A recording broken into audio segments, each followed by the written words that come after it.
ಬೇಕಾದ್ರೆ ಹತನಾಗ್ಲಿ, ಈ ಕುರುಡು ಮಗ ದೇಶಕ್ಕೋಸ್ಕರ ಸಾಯ್ಲಿ ಅಂತ ಹೇಳಿ ನನ್ನ ಮಗನ್ ನಿನ್ ಜೊತೆ ಕಳಿಸ್ತೀನಿ. ಎಂಥ ದೇಶ ಪ್ರೇಮ ಉಕ್ಕರ್ದಿತ್ತು, ಎಂಥ ದೇಶ ಪ್ರೇಮ ಉಕ್ಕರ್ದಿತ್ತು. ಇಮ್ಯಾಜಿನ್ ಕಲ್ಪನೆ ಮಾಡ್ಕೊಳಕ್ಕಾಗಲ್ಲ ಆ ದೇಶ ಪ್ರೇಮವನ್ನ. ಈ ತರ ಸಂಗೊಳ್ಳಿ ರಾಯಣ್ಣ ಸಾವಿರ ಜನರ ಸೈನಿಕರನ್ನ ಒಟ್ಟುಗೂಡಿಸ್ದ.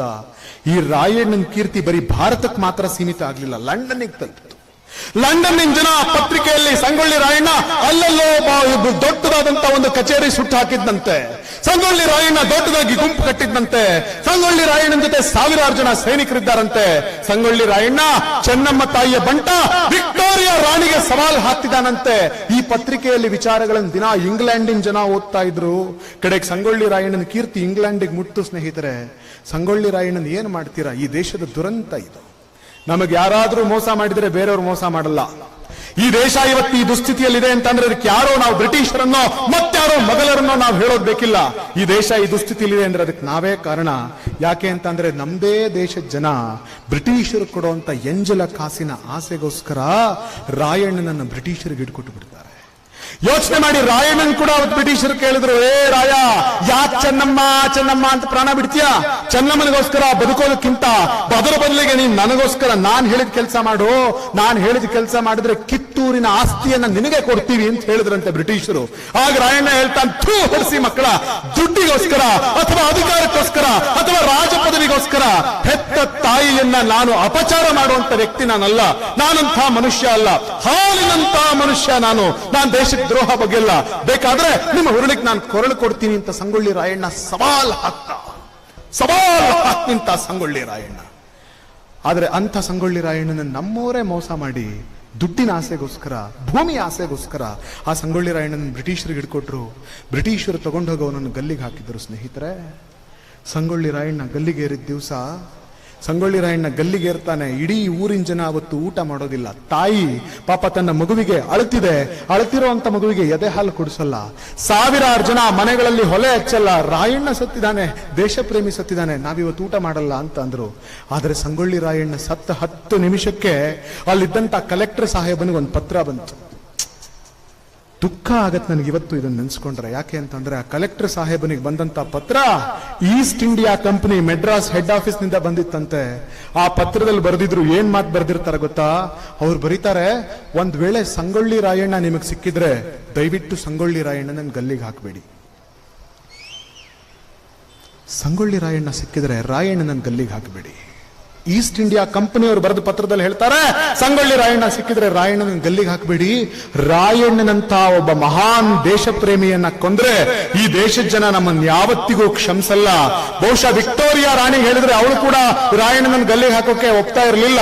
ಆದ್ರೆ ಅವ್ರು ಬರೀತಾರೆ, ರಾಯಣ್ಣನನ್ನ ಗಲ್ಲಿಗೆ ಹಾಕಬೇಡಿ, ರಾಯಣ್ಣನನ್ನ ಅತ್ಯಂತ ಗೌರವದಿಂದ ನೋಡ್ಕೊಳ್ಳಿ, ರಾಯಣ್ಣನನ್ನ ಯಾವ ಕಾರಣಕ್ಕೂ ಕೊಲ್ಬೇಡಿ ಅಂತ ಮದ್ರಾಸಿನ ಈಸ್ಟ್ ಇಂಡಿಯಾ ಕಂಪನಿಯ ಹೆಡ್ ಆಫೀಸ್ ಇಂದ ಪತ್ರ ಬಂತು. ಆ ಪತ್ರ ನಮ್ ಕೈಗೆ ಸೇರಿದ್ ಯಾವಾಗ ಅಂತಂದ್ರೆ ಸಂಗೊಳ್ಳಿ ರಾಯಣ್ಣನನ್ನ ಗಲ್ಲಿಗೆ ಹಾಕಿ 10 ನಿಮಿಷ ಕಳೆದಿತ್ತು.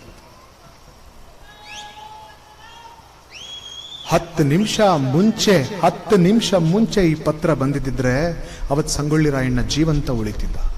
10 ನಿಮಿಷ ಮುಂಚೆ ಈ ಪತ್ರ ಬಂದಿದ್ರೆ ಅವತ್ತು ಸಂಗೊಳ್ಳಿ ರಾಯಣ್ಣನ ಕೀರ್ತಿಯನ್ನ ನೆನೆಸ್ಕೊಂಡು ಇಡೀ ದೇಶದ ಜನ ಉಘೆ ಅಂತಿದ್ರು. 10 ನಿಮಿಷ ಪತ್ರ ಮುಂಚೆ ಬಂದಿದ್ರೆ ಸಂಗೊಳ್ಳಿ ರಾಯಣ್ಣ ಈ ದೇಶದೊಳಗಡೆ ಏನ್ ಅದ್ಭುತವನ್ನ ಮಾಡ್ತಿದ್ರು ನಾವು ಹೇಳೋದಕ್ಕೆ ಆಗ್ತಿರ್ಲಿಲ್ಲ. ಆದ್ರೆ ದೇಶ ಪ್ರೇಮಿಯಾದಂತ ಸಂಗೊಳ್ಳಿ ರಾಯಣ್ಣನನ್ನ ನಾವು ಕಳ್ಕೊಂಡ್ವಿ. ಸ್ನೇಹಿತರೆ, ನಮ್ಮವರೇ ಮಾಡಿದ ಮೋಸದಿಂದ ಈ ದೇಶದಲ್ಲಿ ಇಂಥ ನಮಕ್ ಖರಾಮ್ಗಳಿರ್ತಾರೆ, ಈ ದೇಶದಲ್ಲಿ ಇಂಥ ದೇಶದ್ರೋಹಿಗಳು ಇರ್ತಾರೆ.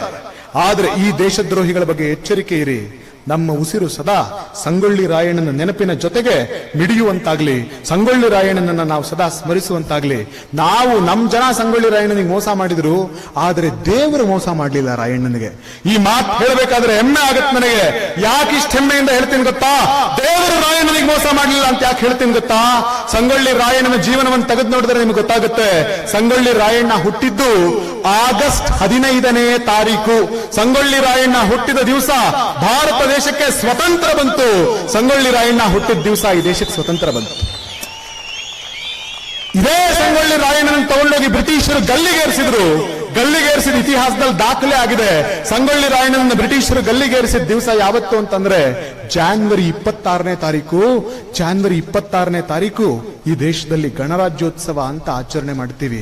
ದೇವರು ಎಷ್ಟು ಚೆನ್ನಾಗಿ ಸಂಗೊಳ್ಳಿ ರಾಯಣ್ಣನಿಗೆ ಮಾತು ಕೊಟ್ಟ ಅಂದ್ರೆ, ರಾಯಣ್ಣ ನಿಮ್ಮವ್ರು ನಿಮಗೆ ಮೋಸ ಮಾಡಿರ್ಬೋದು, ಈ ದೇಶದಲ್ಲಿರುವಂತಹ ಕೆಲವು ನಮಾಖರಾಮ್ಗಳು ಅವತ್ತು ಈ ದೇಶದಲ್ಲಿ ನಿನಗೆ ಮೋಸ ಮಾಡಿರ್ಬೋದು, ನಾನ್ ನಿನಗೆ ಮೋಸ ಮಾಡಲ್ಲ. ತಾಯಿ ಭಾರತಿ ರಾಯಣ್ಣನಿಗೆ ಮೋಸ ಮಾಡಲಿಲ್ಲ. ಯಾವತ್ತು ರಾಯಣ್ಣ ಹುಟ್ಟಿದ್ನೋ ಆ ದಿವಸ ಆಗಸ್ಟ್ 15 ರಾಯಣ್ಣ ಹುಟ್ಟಿದ್ರೆ ಸ್ವಾತಂತ್ರ್ಯೋತ್ಸವ, ರಾಯಣ್ಣ ಕಲ್ಲಿಗೇರಿದ್ರೆ ಅದು ಈ ದೇಶದ ಪಾಲಿಗೆ ಗಣರಾಜ್ಯೋತ್ಸವ. ರಾಯಣ್ಣನ ಸ್ಮರಿಸದೇ ಇದ್ರೆ ಈ ದೇಶದಲ್ಲಿ ದೇವರು ಕೂಡ ನಮ್ಮನ್ನು ಕ್ಷಮಿಸಲ್ಲ ರೀ. ಇಂಥ ರಾಯಣ್ಣ ಆತ ಇವತ್ತು ನಮ್ಮ ವೇದಿಕೆ ಮೇಲೆ ಬರ್ಲಿಕ್ಕಿದ್ದಾನೆ ಸ್ನೇಹಿತರೆ. ಅಂಥ ರಾಯಣ್ಣ ಬದುಕು, ಅಂಥ ರಾಯಣ್ಣನ ಸ್ಮರಣೆ ಇವತ್ತು ನಮ್ದಾಗುತ್ತೆ. ಆ ಮಹಾಪುರುಷನನ್ನ ನೋಡುವಂತ ಭಾಗ್ಯ ನಮ್ದಾಗಿದೆ.